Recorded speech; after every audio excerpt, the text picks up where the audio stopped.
Hey guys, Boston Ramos, and this Thursday night, the Miami Dolphins will be capping off the Thanksgiving slate of games with a big-time matchup against the Green Bay Packers.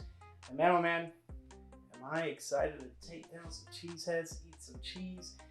That's what the hope is after this matchup, and it's really cool to see your team play on Thanksgiving. I think Thanksgiving football is football on Thanksgiving is just like wow, it just screams football to you, right? Screams like the season, fall, all that stuff, right? So I think it's very cool to have your team be one of the participants in the Thanksgiving games. Typically, it's 4 other teams aside from the Detroit Lions and the Dallas Cowboys who play each and every Thanksgiving, which I understand the tradition, but I think there are some things that possibly should change. I think it would be cool to have other teams kind of cycle it in. But that's neither here or there. I think it's time to get into this game preview. And guys, let's not sugarcoat it. The Miami Dolphins season has not been going to the expectation as what they came into it with, right? They got in this massive hole when Tua went down. And, now they're riding a 3-game winning streak, looking to extend it to 4. And all they have to do is win this upcoming game against the Green Bay Packers, and they're back at 500 and extend their winning streak to 4. Now, the Packers are no slouch. They're one of the top teams in the NFC. They're competing for the NFC North because they're 2 games behind the Detroit Lions. So, it's it's not easy for them, but it's not the worst case scenario. It's not going to be an easy road, And the Dolphins have the opportunity to do something that, if you would have told me a couple weeks back, I would have been like, it can be done, but it's hard. It's a bit of a stretch. So if the Dolphins can get a win today, it will put them back at 500, put them in a good spot in the playoff race. I wouldn't necessarily put them in a playoff spot if the season were to end today, but it would be, a step in the right direction. Now, before we get into anything, let's talk about the things surrounding this game. So this game is going to be on November 28th, Thanksgiving, Thursday night. Game will be kicking off at 8:20 p.m. Eastern time. And let's talk about some gambling odds. And, Dolphins are the home team, and so makes it less in their favor in terms of the money line, spread, all that stuff. But the Dolphins come into this game at plus 3.5, so the Packers are favored by 3.5 points. Over-under set at 47.5, and then money line favors the Green Bay Packers at minus 170, plus 145 for the Miami Dolphins. Now, according to ESPN's matchup predictor, the Packers are favored to win this matchup at 66.3% to the Dolphins 33.4. Now, game time weather is looking like 28 degrees, and the wind chill is making it going to go down to about 20 or so.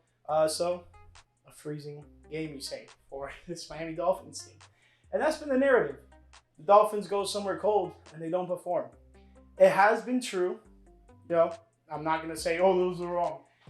They have had games where they've gone to cold weather games and performed decently. But the narrative as of late has been that they can't perform, they can't get wins, they can't, continue on track with that offense that they've been having of just speed guys as starting to be, right? Fine. I think this offense is evolving into something better than just, Tyreek and Waddle or just running past people. I think there's some more substance into this offense as of late, and we'll talk about that in a quick second. Real quick, let's talk about some injuries. Both teams are dealing with some significant injuries here. So we'll talk about the Dolphins since they are the visiting team. Teron Armstead, offensive tackle, is questionable for knee injury. Tyus Bowser, linebacker, is out with a knee injury. Anthony Walker Jr., linebacker, is out with a hamstring injury. Kendall Fuller, cornerback, he is out with a concussion. Bradley Chubb, linebacker, is still out with his knee injury. And Tanner Conner, tight end, is still on injured reserve with his knee injury as well. So you can say the same thing for Austin Jackson, offensive guard. He's on injured reserve with season-ending knee injury, so he won't be coming back this year for the Miami Dolphins. Now let's talk about the Green Bay Packers. They are dealing with some injuries as well. We can start off with John Fitzpatrick, tight end. He is questionable with a back injury. Then moving on down, we have Isaiah McDuffie, linebacker. He's questionable with an ankle injury. Some guys who are confirmed out is Edgerrin Cooper, linebacker. He's out with a hamstring injury. Jair Alexander, cornerback, is out with a knee injury, which is a big one. Romeo Doubs, wide receiver, is out with a concussion. Josh Myers, center, is questionable. And Marshawn Lloyd, running back, is out. And he has an ankle, hamstring, and appendix. Appendix is not fun. I had my appendix removed. It is not the most fun procedure ever. And then dating back within this month, we also have Jordan Morgan, offensive tackle, on injured reserve with a shoulder injury. So some significant injuries for this Green Bay Packers team. Most significantly, Jair Alexander and Romeo Doubs. Those are two guys for that Packers team that contribute on both sides of the ball. And, you know, when the Packers are going out there without their lockdown corner, that bodes in favor for this Dolphins team, their passing attack, and also running outside to the edges. Now, let's talk about how the Miami Dolphins can win this freaking matchup. First and foremost, gotta get comfortable. Gotta deal with that cold. You cannot let the cold be a factor in this matchup and be part of the reason why the Dolphins underperform, don't win, etc. Now listen, am I expecting the Dolphins to win?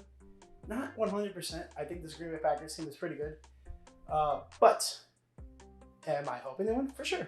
I mean, why would I be a fan if I wasn't hoping they would win each and every game? That being said, Dolphins need to execute. And, you know, if Dolphins show up and perform and lose by a slim margin, fine. I will take that. I will take that just because, you know, they've been on a run. And if there was a game to drop soon, it would be this one or the one against the 49ers. Now, both would be Jurassic. None would be sick. But if you were to drop one, like, you just gotta live with those results. Now, don't think that's gonna be the case. I think the Dolphins are gonna win this matchup, and hopefully it'll be, you know, in the case that the Dolphins score roughly about 28 points, and the Green Bay Packers will get held to like 23. I think that would be a nice one for the Miami Dolphins. Not saying that's gonna be a case, but let's talk about the keys to victory. So I want the Dolphins to come out of the gate hot and scoring the ball quick and as easy as possible. So, you know, if the Dolphins get the ball on kickoff, take it down the field, put some points on the board, even if it's just a field goal, get points. Got to get points in this matchup. Last, on top of that, on the defensive side of the ball, you want to force Jordan Love into errant throws, into interceptions, etc. Because he's been good to give one out almost each and every game this week, right? In this season, right? You know, right now he's sitting at 11 interceptions and he's played 11 games. So he's averaging literally an interception per game. So if the Dolphins can capitalize, get an interception, and then flip that into scoring points off of that interception, whatever it may be, a pick six, you know, driving on the field, getting a touchdown after that, or getting a field goal, boom. That's a 3-point swing at least, you know. So the Dolphins need to capitalize in those moments. And then last but not least, you got to limit Josh Jacobs. He's been going on a tear as of late for this Green Bay Packers team, and it's been helping them. And it's been part of the reason why they've been so successful so far this season. It's because Josh Jacobs has been helping Jordan Love carry the load of that offense.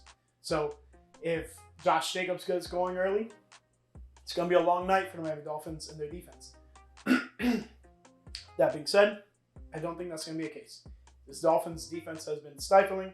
And I understand the caliber of the opponents. We can go on and on about, you know, the caliber of opponents the offense have been facing as of late. This has been their toughest opponent in this, you know, so far winning streak. So I just think you capitalize and get points as early as often as you can. Try to put as much pressure on Jordan Love and like force him into turnovers. And last but not least, limit Josh Jacobs. They can limit Josh Jacobs to under 2.9 yards per carry. I think the Dolphins will have a successful day on the defense. And, you know, I think the offense is finally clicking, right?